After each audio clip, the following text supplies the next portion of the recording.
En aften kommer Benny hjem, han er så glad og fro.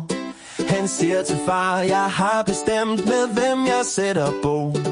Det er Skarmind, du kender, hun bor på vores vej.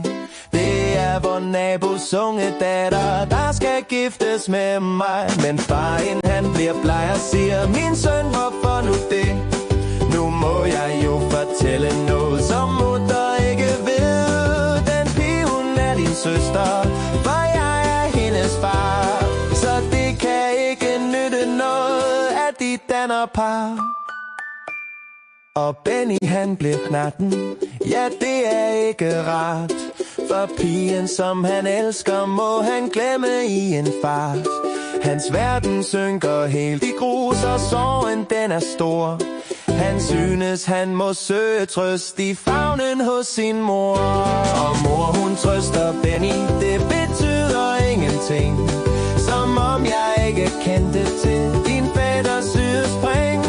Men jeg har også mor mig, så sagen den er klar. For manden som er far til dig var en flot og ung husar.